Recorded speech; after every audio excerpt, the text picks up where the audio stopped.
예, 오늘 가정주일인데 적절한 찬양으로 하나님 돌렸고 우리가 은혜의 시간이 된 줄 믿습니다. 지난 한 주간 여러분들이 다 이런저런 모양으로 살아오셨을 텐데 지난주에 우리 만덕 집사님 그 대구에 오랫동안 사시다가 진해로 이사를 오셔서 지내는데 6분이 친구가 주일날 오셔서 우리 박 집사님 예배를 드리는 중에 이제 집 앞에 기다리고 있다가 예배 마치고 가서 식사를 하고 그리고 마산에 가서 뭐 이렇게 식사를 하시는데 그 6명의 친구들은 다 불신자예요. 근데 본인이 식사를 하실 때 기도를 하려고 하니까 이 불신 친구 6명이 다 자기를 쳐다보고 있을 텐데 그게 부담이 되더래요. 그래서 이제 보통 사람 보면 이제 땀 닦듯이 이렇게 기도를 끝내기도 하잖아요. 그런데 아니다. 내가 이 불신 친구들에게 내가 믿는다는 걸 보여줘야 되겠다 하고는 다 기도를 하는데 기도는 하는데 생각이 너무 복잡하더래요. 이놈이 쳐다보고 저놈이 쳐다보고 막 이럴 것 같아서. 그런데 기도를 하고 나니까 나이가 많은 친구가 동생 예수 믿는 게 그래 좋나 이래 묻더래요. 그래서 제가 이 진해에 참 아무도 없는 그런 환경에 와서 교회 속에 하나님 만나고 예배하고 우리 교인들과 큰 가족이 되면서 나는 너무 행복하게 지냅니다. 그래 참 형님도 예수 믿으십시오. 그래 믿기는 믿어야 되는데 그러면서 지내왔는데 지난 주에 우리가 이 오후 예배 때 우리 출애굽한 이스라엘 백성들이 광야에서 불평했던 이유 중에 내용 중에 하나가 뭐라고요? 마늘 먹고 싶다고. 그 마늘 달라고. 그 만나 메추라기 그거 너무 단순한 메뉴니까 그 애굽에서 먹던 그 마늘 좀 달라고. 그러면서 불평하는 게 민수기에 막 나와요. 그런데 하나님 우리에게 어린 양을 먹고 광야에서는 만나를 먹게 하셨어요. 그래서 예배가 뭐냐? 예배는 애굽 냄새 없애고 그리스도의 향기로 바꾸는 시간이 예배 시간이다. 그래서 그런 말씀을 나누는데 지사님 그런 간증을 하시길래 불신자 앞에 참 내가 믿는 사람인 것을 보여주는 그런 참 좋은 영향을 주는 향기를 드러내는 그런 시간이셨구나 그런 생각을 갖게 되었습니다. 또 저도 지난 주간에 화요일에 한 6주 전에 무릎을 다쳐가지고 수술하고 아주 이 보조기를 붙이고 목발을 짚고 다녀야 될 만큼 힘든 가운데 있던 우리 딸이 이제 그 마지막 의사 앞에 진단을 받고 이제 그 조치를 받는데 이제 보조기 떼고 목발을 짚지 않고 걸어도 된다고 그런 이야기를 하길래 6주 동안 본인이 제일 많이 수고했고 또 엄마도 여러 가지 애를 쓸 거고 또 방송 담당한다고 우리 방근사 이하 몇몇 분들이 애를 많이 썼는데 오늘 이제 방송실에서 이제 방송 담당을 하고 있는 가운데 있는데요. 그런데 제가 따라 이제 들어갔더니 그 의사가 뭐 하시는 분인지 몰라도 뭐 하면서 이야기를 저보고 해요. 그래서 제가 짧은 순간에 갑자기 내가 대답을 못하고 뭐 그렇습니까 하고 나왔는데 내가 한 가지 놓쳤구나. 이분이 이제 환자의 이제 그 아버지라고 와서 보니까 이 느낌이 좋았던가 봐요. 뭐라 하는데 그때 뭐 하는 분인지 모르지만 이럴 때 나의 진짜 정체성을 말했어야 되는데 앞으로 내가 늘 준비하고 있어야 되겠다. 뭐 하는 사람인지 모르겠지만 이럴 때 저는 예수 믿는 사람입니다. 이거야말로 제일 큰 영향력 아니겠어요? 저는 예수 믿는 사람입니다. 제가 목사입니다. 뭐 교수입니다. 학교 교사입니다. 그 이전에 저는 예수 믿는 사람입니다. 내가 이제 남은 인생에 누가 내게 묻거나 그러면 내가 나를 말할 때 나는 예수 믿는 사람입니다. 그럴 때 예수 믿으니까 참 저렇구나 라고 말할 수 있겠다. 이게 저예요. 한번 여러분 고백을 같이 해볼까요? 여러분의 무기를 뭐 하는 사람입니까? 아니 하나 뺐잖아요. 나는 예수 믿는 사람입니다. 여러분 한 템포를 늦춰야 돼요. 나는 이러면 쳐다볼 거예요. 예수 믿는 사람입니다. 이렇게 할 때, 아, 그렇습니까? 아, 저도 예수 믿습니다. 혹은, 아, 그렇습니까? 우리 아내가 예수 믿습니다. 그러면 대화가 되면서 복음 전할 수 있겠죠. 여러분, 영이신 하나님을 어떻게 우리가 만날 수 있을까요? 어떻게 볼 수 있을까요? 그래서 빌립도 궁금해가지고 예수님, 하나님을 보여주세요. 그러면 우리가 하나님을 믿겠습니다. 이렇게 이야기를 하니까 예수님 뭐라고 말씀하는가 하니까 요한복음 14장에 8절에 물었지요. 하나님을 아버지를 보여주면 믿겠다고. 그때 8장 9절에서 주님 이렇게 대답하십니다. 빌립아, 내가 이렇게 오래 너희와 함께 있으되 네가 나를 알지 못하느냐? 나를 본 자는 아버지를 보았거늘 어찌하여 아버지를 내게 보이라고 하느냐? 무슨 말입니까? 예수님을 아는 만큼 하나님을 보게 돼요. 아멘. 불신자는 그럽니다. 하나님 있는지 보여달라고, 천국이 있는가 보여달라고, 그러면 믿겠다고. 저는 요 문을 닫으시면 좋겠네, 그죠? 공기 통화로 듣는데, 이 창문, 예. 그렇게 불신자들은 대답하잖아요. 묻잖아요. 그럴 때 우리는 어떻게 해요? 예, 대답을 했습니다. 예, 예수님이 하나님 보여주는 분이십니다. 이렇게 말할 수 있는데 빌립이 궁금하지요. 근데 이거를 우리가 교리로 알고 있는 게 아니라 실제로 체험하고 누리는 게 중요합니다. 여러분 창세기 28장에 이 야곱이 형의 칼을 피해가지고 삼촌 집으로 도망을 가잖아요. 근데 돌베개에 돌을 베게 하고 광야에 자니까 얼마나 두렵고 무섭고 미래가 불안했겠습니까? 근데 잠을 자는데 꿈에 하나님이 임재하셔서 하나님이 내가 너와 함께 하겠다. 너를 지키겠고 너를 반드시 돌아오도록 하겠다.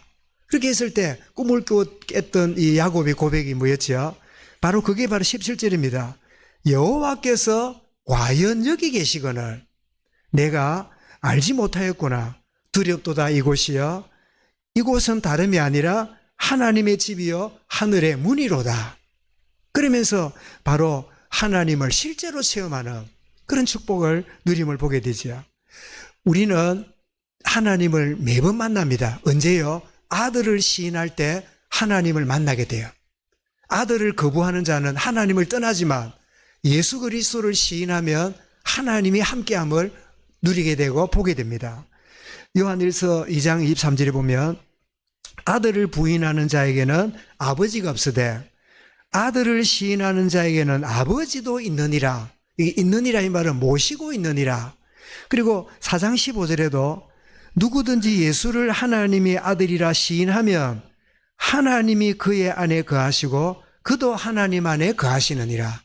예수님을 주님 부르면 그때 하나님 만나는 시간에, 그때 하나님을 보는 시간에 여러분 매 순간마다 죽겠다 하지 말고 주님 하시기 바랍니다.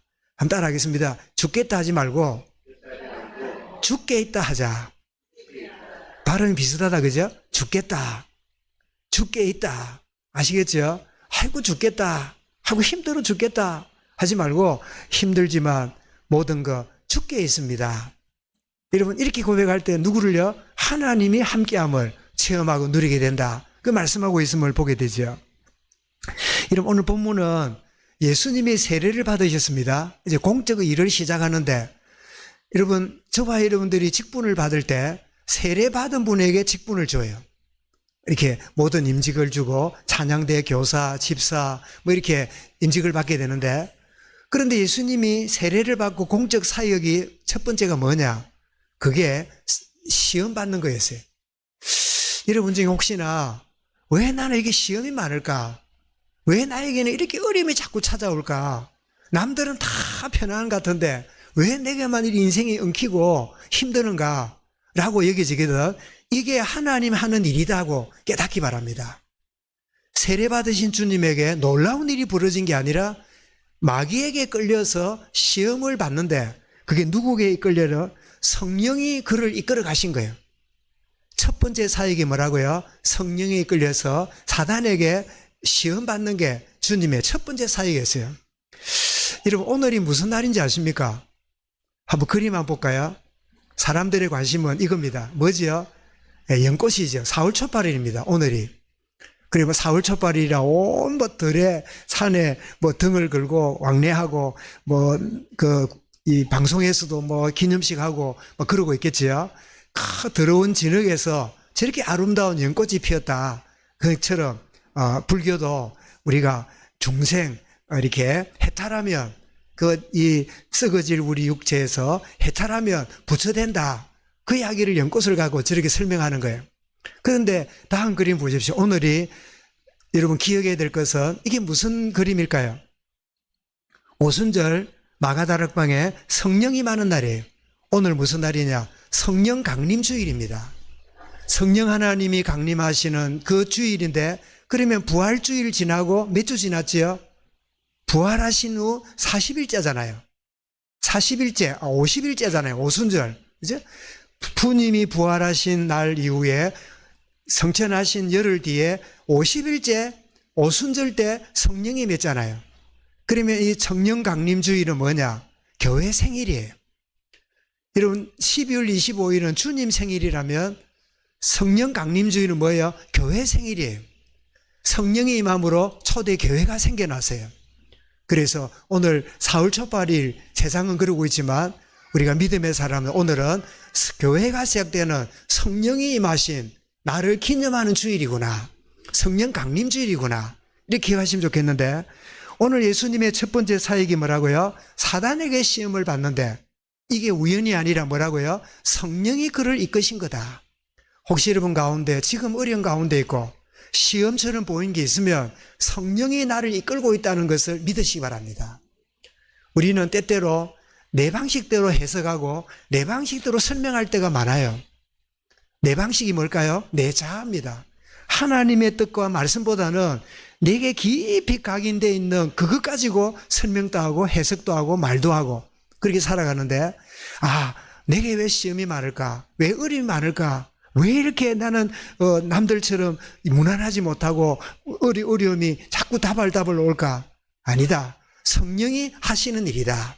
이렇게 여러분 깨달아지면요, 정확한 깨달음이지요. 그런데 모든 사람이 문제가 올 때 성령님이 이러시는구나, 성령님이 나를 이렇게 이끄시는구나 라고 깨닫는 사람이 10명 중에 1명이 잘 안 돼요. 그러면 이 문제를 만나고 고민하다가 내 자아가 깨어지면 그때 뭐예요? 성령님의 역사구나, 하나님이 이렇게 하시는 거구나. 그 열의 구명은요, 왜 이러지? 내가 얼마나 기도했는데, 내가 얼마나 주님 앞에 헌신했는데, 내가 얼마나 마음을 가졌는데 왜 이런 일이 자꾸 일어나지? 그게 대부분의 믿음 가지면서도 자아로 살아가는 우리의 모습이에요. 그런데 그 우리의 자아가 고민하다가 어느 날 금이 가고 틈이 깨어지면 그때서 빛이 임하면서 주님, 나는 문제라고 생각하는데, 이게 큰 낭패라고 생각하는데, 하나님, 문제 잘 되는 게 문제가 아니라 문제 보는 나의 내면이, 문제 보는 나의 자아가 깨어지지 못한 이게 문제였던 것을 깨닫게 되는 거 감사합니다. 이렇게 되고 나면 어떤 것도 문제 안 돼요.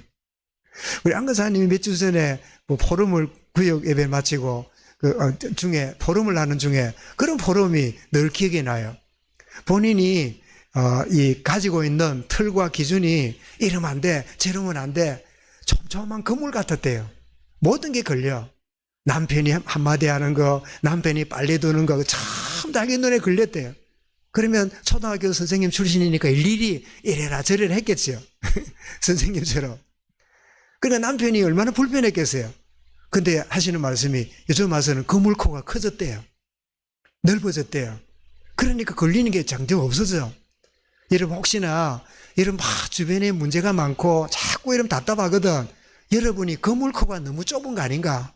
그물코가 넓으면 어떤 것도 안 걸려요. 어떤 것도 문제 안 돼요. 숭숭 빠져나가요. 너무 여러분 이 작은 멸치 잡는 그물처럼 촘촘해 있으니까요, 참 다 걸려들어. 이것도 문제고 저것도 문제고 모든 게 문제투성이에요. 나중에는 뭐 어떤 답입니까? 하나님 하시는 것도 왜 이렇게 합니까? 그게 뭘까요? 내 기준이라. 내 기준으로 보면 하나님 하시는 것도 이해가 안 돼. 하나님의 은혜도 은혜로 안 보이고 문제로 자꾸 보여. 여러분, 예배하는 시간은 그물코를 넓히는 시간이에요. 내 자아가 깨어지고 은혜의 빛이 임하는 시간이에요. 여러분, 이 악마는, 마귀는 이 시험하는 존재입니다. 여러분, 창세기 3장에 보면 유혹한다고 했잖아요. 유혹하는 자. 그런데 여러분, 창세기 2장 에덴 동산에 있는 이 아담 하와에게는 굉장히 좋은 조건 속에서 시험을 했어요. 그런데 예수님은 뭐죠? 예수님은 가장 힘든 광야 40일을 굶주린 극한 상황에서 시험받았어요. 그래서 아담 하와가 시험받을 때 너무 좋은 조건, 별일 없으니까, 별일 없으면 뭐 되죠? 사람이 안일해지잖아요. 아이고, 됐다. 아이고, 이제 다리 뻗고 자도 되겠다. 아이고, 내가 그리 간절하게 뭐 은혜 안 받아도 되겠네. 막 그렇게 애써서 그럴 거 없겠네. 이런 안일함이 여러분, 사단의 시험에 올무에 걸려들 수 있지요. 가장 좋은 조건에 거했던 인간은 실패했어요. 그런 우리 인간을 향하여 가장 악한 상황에서 시험을 이기시는 그 주님은 우리가 변명할 수 없는, 나는 그랬으니까 범죄했지, 변명할 수 없는 그런 우리를 향한 어떻습니까? 주님의 이 시험된 것은 창세기 3장의 좋은 조건 속에서 이겨내지 못한 인간의 죄인됨을 드러내는 모습을 보게 되죠. 항상 깨어있지 않으면 우리가 쏟게 된다는 걸 우리에게 의미합니다. 여러분, 아담 하와가 얼마나 좋은 조건이에요. 근데 문제는 뭐죠? 영적으로 깨어있지 못하면 그 속임수에 들어가게 되지요. 그래서 데살로니가전서 여러분 5장 6절에 보면, 그러므로 우리는 다른 이들과 같이 자지 말고 오직 깨어 정신을 차릴지니라 라고 말씀하고 있죠. 여러분, 안일에 빠짐으로 시험에 든다고 하는 말씀을 이사야 32장 9절에도 나오는데요. 우리가 영적 안일하면 올무에 빠지는 것을 보게 되는데, 베드로전서 5장 8절도 우리 기억나죠? 근신하라, 깨어라. 너희 대적 마귀가 어떻게 해요? 우는 사자처럼 산길을 잘 찾으려고 두루다니느니라.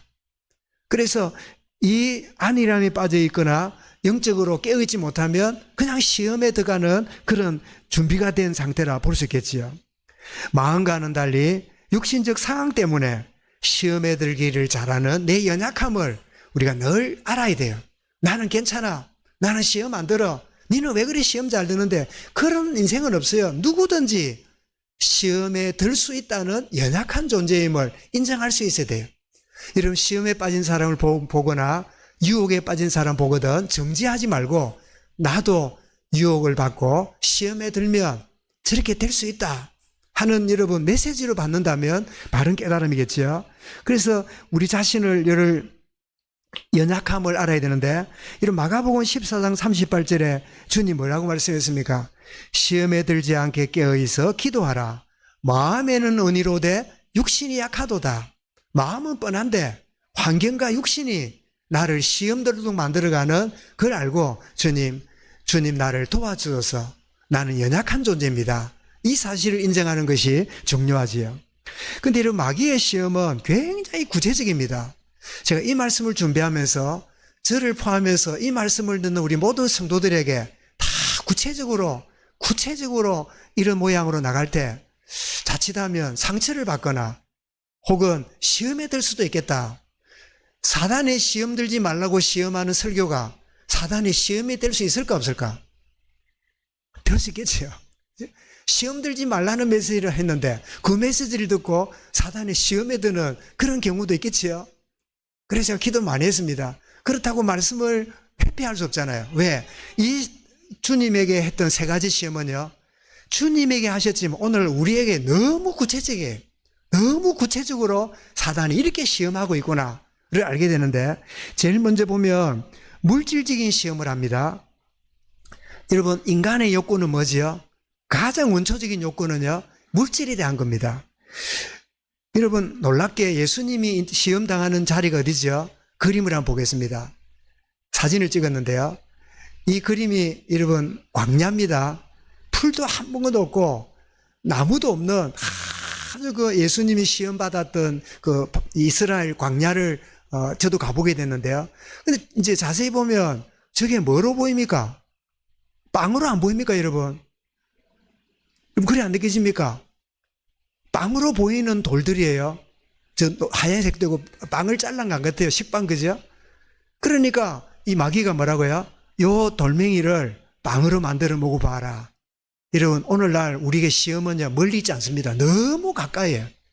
너무 조금만 판단 안 되면요, 쑥 시험에 들어갈 수 있는 빵같이 생긴 돌들을 보여주고 있는 그 상황에서 이 돌들을 빵으로 만들어 먹어봐라.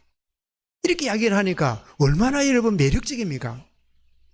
그때 주님은 이런 뭐라고 말씀합니까? 4절에서 그러죠. 뭐라고 말씀합니까? 사람이 떡으로만은 사는 자가 아니라 하나님이 나오는 말씀으로 사는 것이니라 라고 하면서 사단의 시험을 물리십니다. 그럼 두 번째로 시험은 뭡니까? 하나님을 자신의 목적에 이용하도록 만드는 시험을 합니다. 뭐라고요? 네가 내게 뛰어내려라. 여러분, 다시 그림 한번 볼까요? 마귀가 뛰어내리라는 두 번째 이 장소는요, 여러분 자세히 보시면 위에 큰 높은 이 절벽이 되어 있죠. 절벽이 되고 밑에는 뭐 이 건물이 있죠. 뭐 이렇게 예배당처럼, 그죠? 마귀를 저 꼭대기에서 뛰어내려 보라는 거예요. 저 높이가 얼마나 될까요? 집이 저 정도밖에 안 되니까 높이가 적어도 한 20-30m 높이가 아닌가 싶은데, 여러분, 이 공수부대가 낙하산에 뛰어내리잖아요. 공수부대가 헬리콥터나 전투기를 타고 하다가 적당한 지점에 뛰어내리다가 낙하산을 땡기면 낙하산이 착 펴가지고 적진에 들어가잖아요. 그런데 매번 낙하산을 정식으로 타고 훈련하기는 너무 비용이 많이 들어서 부대에서 높은 망대를 만들어 놓고 그 망대에서 뛰어내리는 훈련을 한대요. 낙하산 이렇게 하기 전에. 그 높이가 사람이 딱 서면 제일 불안한 느낌을 주는, 위기를 느끼는, 굉장히 떨리는 높이로 한대요. 그 높이가 얼마인지 아세요? 12m인가요? 11m. 저도 얼핏 같은데요. 그 높이가 인간에게 제일 공포심을 주는 높이래요. 더 높아버리면 아예 보이지 않으니까 모르는데, 딱 보이는데 그 높이가 제일 두려움을 준대요. 거기서 뛰어내리는 훈련을 한 다음에 비행기를 태워서 실제로 뛰어내린대요. 그 이야기를 제가 우리 이제 형님도 공수부대에 있어가지고 그 이야기를 하는 거 기억나 했는데요. 이 높은 데서 뛰어내려라. 뛰어내리라면서 뭐라고요? 성경에 말하기를 시편 91편을 딱 사단이 가져옵니다. 뛰어내리면 주의 천사가 네 발을 받쳐주리라. 야, 여러분, 오늘 시험은요, 말씀으로 엉뚱하게 해석하게 만들어가지고요, 사단이 우리를 끌어가요. 이렇게 끌어가고 있는 모습을 보게 되는데, 그때 주님이 7절에서 이렇게 대처하십니다. 뭐라고요? 네가 하나님의 아들이거든. 뛰어내리면 하나님이 너를 보호할 거야. 적절한 말이에요. 그런데 이것은 하나님이 원하시는 게 아니에요. 이거는 뭐죠? 하나님을 시험하는 거예요. 하나님을 시험하는 거. 그래서 주 너의 하나님을 시험하지 말라 하고 물리치십니다. 세 번째입니다. 세 번째 시험은 내게 절해라. 내게 절을 하면 네가 원하는 모든 부귀영화를 네게 주리라. 여러분, 얼마나 구체적입니까? 예배 놓치게 만드는, 예배의 대상을 여러분 놓치고 쉬운 걸 택하는, 예배보다는 이게 훨씬 이익될 것 같아. 예배 드리는 것보다 이게 훨씬 내게 좋은 것 같아. 이것이 바로 사단이 주는 시험입니다. 말하자면 쉬운 길을 택해라. 뭐 하려고 고난당하고 십자가에 죽고 그럴 필요 뭐 있냐? 내게 절하면 모든 영광을 내가 너에게 주리라. 여러분, 사단이 여러분 영광을 줄 수도 없지만요, 사단이 뭐라 그럽니까? 영광을 사단이 줍니까? 하나님이 주십니까? 네? 이 세상 모든 영광을 하나님이 주시는 거예요? 사단이 주는 거예요? 하나님이 주시는데 사단은 뭐예요? 지가 준대. 오늘 여러분, 불신자는 물론이고 믿는 사람도요, 이 세상 부귀영화를 쫓아가기 위해 쫓아가는데요, 하나님이 아니라 사단이 주는 것에 쏟고 사는 거예요. 되면 잘 됐다 그러고, 안 되면 하나님 왜 이러냐 그러고, 그러면 사는 이 시험인 거죠. 주님이 이때 대처하십니다. 10절에서 뭐라고 말씀하지요? 10절에서 이런 뭐라 말씀합니까? 사단아 물러가라. 드디어 앞에 보면 마귀 시험하는 자 이랬는데 주님의 입에서 사탄아 물러가라는 말씀이 나옵니다. 그러면서 주 너의 하나님을 경배하고 다만 그를 섬겨라. 하는 그런 대처하는 걸 보게 되지요. 여러분, 예배의 대상을 바꾸는 이 시험이요, 광야에서도 일어났습니다. 한번 보겠습니다. 출애굽한 이스라엘 백성들이 모세가 시내산에 올라갔는데 자기를 인도하는 모세가 없으니까 우리를 인도할 신을 만들어라. 이래가지고 그 말을 들은 아론이 워낙 이 민중들이 막 다수로 나오니까 이 아론도 막 질려가지고 안 했다가 맞아 죽을 것 같으니까 만들어라고. 그래서 막 귀걸이, 막 가가락지 이런 모아가지고요, 녹여가지고 뭘 만듭니까? 금송아지를 만들었어요. 금송아지를 만들어가지고 저 빛에 이런 금송아지가 있으니까 얼마나 빛납니까? 이런 밑에 있는 사람들이 우는 것 같아요? 즐거워하는 것 같아요? 너무 즐거운 표정이라. 보라, 우리를 인도할 신을 보라. 와, 저 강한 뿔 봐라. 저 근육을 봐라. 우리에게를 인도할 강력한 신이다. 모세는 죽었는지 살았는지 모르겠고 이 신이 우리를 인도할 거다 라고 금송아지를 막 숭배하는데, 이런 오늘날 버전으로 누가 찍어놨어요. 이게 뭘까? 오늘 버전입니다. 이게 뭐지요? 예, 황금을 여러분 가득 차 있는 물질 만능주의입니다. 물질 만능주의가 하나님께 예배하는 것보다 훨씬 우리에게 매력적으로 보여요. 오늘 민수기에 나오는 금송아지 사상이요, 그냥 우상숭배가 아니라 오늘을 살아가는 우리에게 물질이 너무 중요하고 너무 소중해서 예배보다는 저게 훨씬 더 우리의 경배의 대상이에요. 저게 내 생을 바쳐도 될 만큼 가장 소중한 일이 되어 있는 이 시험이에요. 그래서 첫 번째 시험은 물질적인 시험이라면, 두 번째로는 하나님을, 신앙을 자기 유익의 재료로 삼는, 종교를 이용한 그런 삶을 살게 만드는 그런 시험이라면, 세 번째 뭐지요? 하나님 예배보다는 다른 것을 경배하고 소중하게 만드는 그런 자임을 이렇게 보여주는 그런 부분이지요. 그래서 우리는 마귀의 시험을 받을 때 마귀의 시험을 이기려고 몸부림친들 못 이깁니다. 이미 이기려고 하고 있는 자체가요, 이미 증거예요. 마귀의 시험 받기 전에 내가 누군가를 점검하고 살아야 됩니다. 여러분, 내가 누굽니까? 내가 영의 사람이라면, 내가 순종의 사람이라면, 타협 없는 예배하는 사람이 맞다면 나는 시험 받아도 시험에 넘어가지 않아요. 이미 내가 시험을 받고 있다는 말은요, 내 내면이 시험 받기에 준비되어 있는 사람이에요. 그래서 여러분, 점검해야 됩니다. 나의 내면이. 요한일서 2장 16절이 뭐지요? 뭐라고 우리 잘 아는 말씀입니까? 너희는 이 세상을 사랑하지 말아라. 그러면서 이 세상에 있는 것들이 뭐라고요? 육신의 정욕과 안목의 정욕과 이생의 자랑이니 다 아버지께로 온 것이 아니요 세상으로부터 온 것이라. 사단이 여러분 예수님을 시험하듯이 오늘 수많은 불신자는 아예 자기 종으로 살고 있고, 하나님의 사람들에게 사단은 이런 식으로 시험하고 있는, 내가 무엇이 내 내면을 사로잡고 있는가 점검해 볼 수 있는 그런 말씀인데요. 더 나아가서 창세기 3장하고 마태복음 4장에 등장한 사단의 전략을 우리는 이렇게 볼 수 있습니다. 창세기 3장에 사단이 등장해가지고 아담하를 속여서 타락하게 만들었잖아요. 요랬던 요 사단이 그런 인간을 구원하려고 오신 예수님을 시험하겠다고 이놈이 또 나타난 거예요. 연결되겠지요? 보면 창세기 3장과 4장에 보니까 말씀을 왜곡시킵니다. 말씀을 해요. 그런데 그 말씀을 비틀어요. 말씀을 갖고 있어요. 말씀을 해석을 이상하게 해요. 말씀을 왜곡시키는 이런 사단은 지금도 동일합니다. 고린도서 2장 17절에 보면 수많은 사람들처럼 하나님 말씀을 혼잡케 하지 말라. 혼잡케 하는. 여러분, 이단들의 특징이 뭐지요? 이단들의 특징 첫 번째는 성경을 갖고 나와요. 성경 안 가지고 불경 갖고 나오면 이단일 안 하고 타 종교라 그래요. 왜 이단이라 그럽니까? 성경을 갖고 나와요. 두 번째 뭐지요? 성경을 기가 막히게 해석해요. 세 번째는 뭐지요? 혼잡하게 한쪽으로 빠져요. 이단이 뭡니까? 달을 이자 끝단자잖아요. 성경으로 출발해서 해석하다가 다른 데로 쑥 빠져버려요.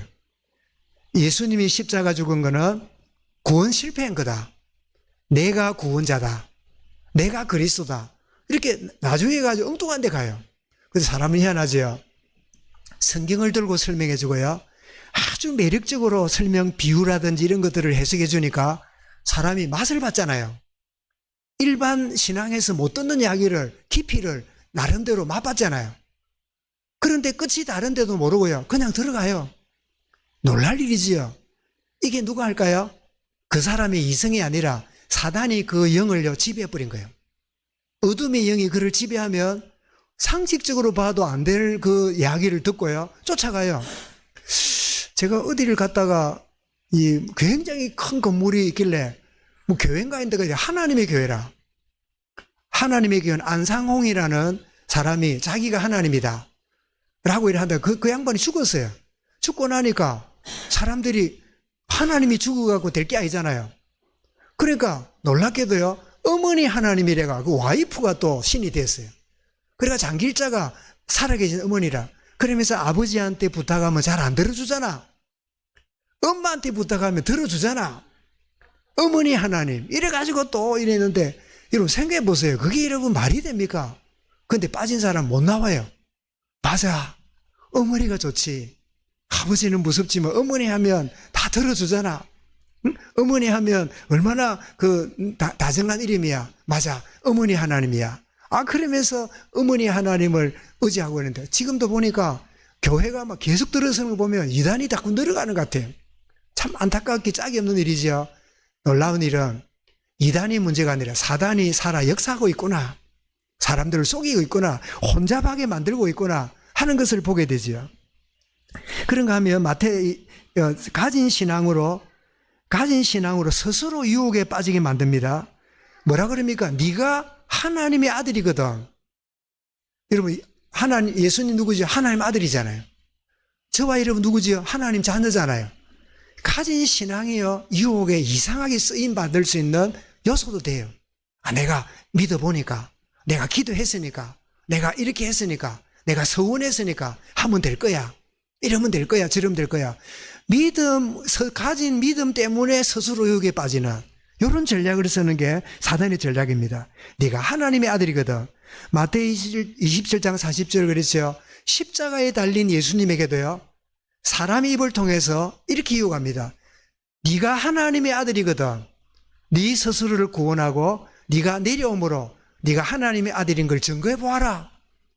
마지막 십자가 구속사회까지 방해하는 게요, 사단의 전략이에요. 네가 하나님의 아들이거든. 여러분, 오늘날 이 많은 이 종교인들이 하건 다른 구원을 가진 사람이라도요, 왜 갈등이 많은지 압니까? 자기 종교 신념이 옳아요. 니는 틀렸고 나는 맞아요. 하나님 믿는 은혜의 이 배경이 자기 주장에 이용물로 쓰이는 사단에게 속는 이런 것이 되고 있음을 보게 되잖아요. 그래서 예수 믿는 사람끼리 갈등하면요, 풀지도 않아요. 참 놀랄 일이지요. 왜냐? 내가 옳고 니는 틀렸기 때문이지요. 이런 사단이 이루에 가지고 있는 좋은 신앙을 이렇게 가지고 쫓게 만드는. 그리고는 더 나아가서 사단이 우리에게 뭐죠? 하나님과 함께하고 하나님 주신 은혜 누리는 것보다 하나님을 멀어지게 만들어요. 아니, 에덴 동산에 얼마나 좋은 거를 주었습니까? 왜 하필이면 그거 먹지 말라는 거 한 가지 그거를 먹고자 합니까? 하나님 말하는 것보다도 다른 거를 찾아가는, 예배보다도 다른 게 더 좋아 보이는, 하나님 주신 은혜보다도 다른 게 소중해 보이는 이런 전략을 창세기에 보게 되지요. 그래서 여러분, 사단에게 속임 받을 때 이기는 길은 단 하나입니다. 요한일서 5장 5절에 뭐라고 되어 있을까요? 뭐라고 말씀합니까? 오늘 11절도 그랬죠. 사단아, 너희들로 물러가라. 주 너희 하나님이 늘 경배해라. 주 너희 하나님만 경배해라. 말씀하고 있는데, 요한일서 5장 5절에도 뭐라고요? 네가 깨어서 주를 바라보는, 깨어 있어야 돼요. 시험 받을 때 깨어 있으려면 안 깨나요? 시험 받기 전에 깨어 있어야 돼요. 여러분, 가끔 말씀드리죠. 제가 신학교를 다닐 때 멀리 좀 다녔는데, 한 손은 그 버스 손잡이를 잡고 한 손은 가방을 들었는데, 제가 손이 두 개 있잖아요. 한 손이 내 호주머니 들어오는 거야. 무슨 손일까요? 소매치기 손이겠지요. 그것도 참 뭔가에 고객을 잘못 걸려 가난한 신학생 호주머 뭐 있을 거라고 손이 쑥 들어오는데 이게 소매치기 손이구나. 그 생각이 나가지고 내가 확 돌아서니까 손을 빼고는 내리더라고요. 내리면 쳐다보더라고요. 제가 졸고 있으면 어땠을까요? 응? 졸고 있으면 막 호주머니뿐 아니라 막 안주머니까지 다 뒤졌겠지요. 그죠? 여러분, 시험 드는 것도 문제지만요. 내가 깨어있지 못하면 깨어있지 않는 결과로 시험 드는, 사단은 늘 시험 드는 게 전문이에요. 문제는 뭐지요? 내가 깨어있느냐 안 깨어있느냐 그게 문제예요. 그래서 우리에게 오신 예수 그리스도는 지금도 사단의 권세를 꺾으시는 그 일을 하시는데, 그래서 우리는 깨어있다니 뭐지요? 주 예수 이름으로 늘 무장되는 거예요. 그러면 우리 깨어있는 자가 되는 거지요. 그리고 요한 1 3장 8절에 뭐랬습니까? 죄를 짓는 자마다 마귀에게 속하나니 하나님 아들 오신 것은 마귀의 일을 멸하라 하심이라. 하나님이 우리에게 주시는 은혜의 비밀이지요. 그렇다면 여러분, 결론적으로 나는 어떤 부분에서 잘 쏟고 있는가? 이 세 가지 시험이 있잖아요. 나는 어떤 부분에서 잘 쏟는가를 점검해 보면, 첫 번째는 물질 소유에 관련된 부분 때문에 내가 잘 쏟고 있지 않는가. 이런 마태 13장 22절을 보면 우리 본 성경 찾았는데요. 한번 읽어보겠습니다. 가시떨기에 떨어졌다는 것은 말씀을 들으나 세상의 염려와 재물의 유혹에 말씀이 막혀 결실하지 못하여, 말씀을 듣지만은 세상의 염려와 재물의 유혹 때문에 이렇게 말씀에 결실이 맺지 못하는. 그래서 여러분, 시편 90편 14절 한번 보겠습니다. 이렇게 우리가 참 이게 해야 이길 수 있는 거죠. 읽어보겠습니다. 아침에 주의 인자하심이 우리를 만족하게 하사 우리를 일생 동안 즐겁고 기쁘게 하소서. 여러분, 시작하는 시간입니다. 정신없이 일 때문에 시작하지 말고 잠깐이라도 주님, 오늘 하루를 주님께 맡깁니다. 주님, 오늘 자아와 내 신념의 하루가 아니라 세상의 물질 때문에가 아니라 주의 은혜의 하루가 되기 원합니다. 그 짧은 순간이라도 여러분, 고백이 중요해요. 그러면 이 물질과 이런 유혹들이 우리를 무너뜨리지 못하지요. 두 번째입니다. 어떤 부분에 시험 잘 당하는가? 내 자존심, 명예, 남의 평가, 이목, 체면 이런 것 때문에요 시험 드는 경우가 많아요. 이런 시편 4편 2절을 한번 볼까요? 읽어보겠습니다. 인생들아, 어느 때까지 나의 영광을 바꾸어 욕되게 하며 헛된 일을 좋아하고 거짓을 구하려는가? 셀라란 말은 높이라. 이제 그 음악적 용어인데요. 우리가 자신도 모르게 이 자아가 뭐지요? 자존심이잖아요. 이거를 여러분 강하게 주장하다 보면요, 사단이 우리를 건드릴 때가 많아요. 그럼 저도 본의 아니게 우리 노회에 보면 최고 선배가 돼 있잖아요. 많은 우리 젊은 목회자들이나 후배들이 있잖아요. 어떤 데 보면 뭐 이런 일도 있고 저런 일도 있는데 뭐가 올라와요? 자존심이 막 상하고 내가 무시당했다 싶고 그럴 때가 있잖아요. 그때 저는 생각합니다. 내가 자아로 살아있구나. 그래, 뭐 젊은 친구들이 이러고 저럴 수 있는데 뭐 이렇게 자기 입장에서 볼 때 뭐 그럴 수 있는 거다 라고 생각하니까 얼굴을 쳐다봐도 문제가 안 돼요. 그래, 그게 안 되면 어떻게 해요? 볼 때마다 기분 나쁘겠지요. 저게 나를 무시하고 나를 깔보고 이렇게 얘기해 줄 수 있겠지요. 사단의 시험입니다. 그래서 누가복음 14장 11절에 이렇게 말씀합니다. 읽어보겠습니다. 무릇 자기를 높이는 자는 낮아지고 자기를 낮추는 자는 높아지리라. 이 원리예요. 우리가 낮아지고 높아지는 게 사실은 적어도 자아의 표현인데 우리는 높아질 거 없습니다. 우리 모두가 죄인이고 모두가 여러분 연약한 존재입니다. 여러분, 전쟁에 나갔던 군인이 워낙 그 화력이 세가지고 도망을 쳤는데 한 사람은 100m 도망가고 나는 50m 도망갔어요. 또 내가 도망가 보니까 나보다 더 멀리 도망간 걸 보고 뭐래 말해요? 이 비겁한 놈아, 어디 전쟁 때 도망가냐 하면서 막 비난해요. 나도 뭐예요? 나도 도망간 놈이. 우리 모두는 다 이런 인생이에요. 큰 잘못한 사람 쳐다보고 막 이리 말합니다. 나도 뭐예요? 나도 죄인이라. 그래서 왜 옛날 우리 부흥사들이 그런 얘기 하잖아요. 여러분 손가락 갖고 이래 말하면 뭐라고요? 이래 한 거 보면 네가 틀렸다 이래 말하면 손가락 세 개 누구 가르쳐요? 자기를 가르친대요. 자기를. 예? 네 잘못됐다 이래 말할 땐 자기도 죄인이래요. 그것도 중요한 거예요. 손가락 하나 어디 가요? 하나님 앞에.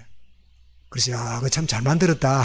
구원사들은 그런 거 연구하는가 봐요. 그지? 손가락 이런 거 뭐 말투 가지고 네 잘못됐다. 네 틀렸잖아. 이래 말하면 니는 더 틀렸잖아. 알아야 되고 하나님 앞에 설 때 우리 모두 죄인이다. 여러분 정말 내 연약함을 알게 되면 주님이 때를 대면요 높여주시는 이 비밀이 있다는 거예요. 마지막입니다. 좋은 조건 때문에 안일에 빠지거나 너무 안 좋은 조건 때문에요 그게 포로되는 이 일을 사단이 합니다. 그 조건이 우리를 안일하게 하거나 포로 만드는 그런 자리에 빠지게 만드는데 그래 주님이 말씀합니다. 신명기 8장 3절에 뭐라고 말씀했지요? 읽었습니다만 읽어보겠습니다. 시작. 너를 낮추시며 너를 줄이게 하시며 또 너도 알지 못하며 내 조상들도 알지 못하던 만나를 내게 먹이신 것은 사람이 떡으로만 사는 것이 아니요 여호와 입에 나오는 모든 말씀으로 사는 줄을 내게 알게 하려 하심이니라. 그리고는 신명기 6장 16절 읽어 보겠습니다. 시작. 너희가 마사에서 시험한 것 같이 너희의 하나님 여호와를 시험하지 말고. 신명기 6장 13절 읽어 보겠습니다. 내 하나님 여호와를 경외하며 그를 섬기며 그의 이름으로 맹세할 것이니라. 여러분 이럴 때 빌립보 4장 19절이 우리에게 다가옵니다. 뭐라고 말씀합니까? 읽어보겠습니다. 나의 하나님이 그리스도의 안에서 영광 가운데 그 풍성한 대로 너희 모든 쓸 것을 채우시리라. 여러분 내가 뭐가 필요한지를요 나보다 하나님이 더 잘 아세요. 내게 뭐가 요긴한지를 나보다 하나님이 더 아세요. 우리는 내일을 모릅니다. 그런데 하나님은 내 영원한 미래까지도 알고 계세요. 정말 사단은 눈에 보이는 거, 계산되는 거 거기에 집착하게 만들어요. 그러나 하나님은 예수 그리스도 안에서 너희 쓸 것을 때를 따라 채우실 거다. 때를 따라 채우심을 맛보아라. 그러면 우리는 생각합니다. 재놓도록 하리라. 이러면 좋은데 재놓으면 좋잖아요. 걱정 없잖아요. 근데 채우시리란 말은 뭐죠? 먹을 만큼만 하겠다는 말이에요. 일용할 양식을 주겠단 말이잖아요. 여러분 일용할 양식으로 만족할 줄 알면 시험에서 벗어납니다. 그러나 일용할 양식 이상으로 재어두어야 된다고 생각하면요 그때부터 불신앙과 염려가 생겨요. 오늘 시험을 유혹을 받으시되 물리치신 예수님 이 말씀을 보면서 오늘도 사단은 이런저런 모양으로 나와 우리를 속이고 있구나. 주님 늘 깨어있게 하시고 영적으로 깨어있는 참된 은혜 가운데 승리하는 이 한 주간이 되고 내 생애가 되게 하시고 우리 온 교회가 되게 하여 주옵소서. 주의 축복 가운데 승리하시기를 주 이름으로 축원합니다. 감사합니다. 주님 시험을 받으신 주님 에덴 동산에서 시험받고 실패한 인생과 달리 극한 상황 가운데도 시험을 받으시되 승리하셨던 주님은 우리에게 어떻게 승리하며 승리할 수밖에 없는 그런 자인가를 일깨워주셨사오니 오 주님 이런저런 모양 가운데는 이 자리에 함께하는 예배하는 모든 성도들 이 자리에 있지 못하는 모든 이들에게 사단의 시험과 올무를 깨닫고 영적으로 깨어 승리하며 온전히 여호와를 예배하며 하나님만을 경배하는 그래서 때를 따라 채우시는 하나님의 은혜를 맛보아하는 은혜 가운데 승리하도록 인도하여 주옵소서. 주 예수 그리스도 이름으로 기도드리옵나이다. 아멘.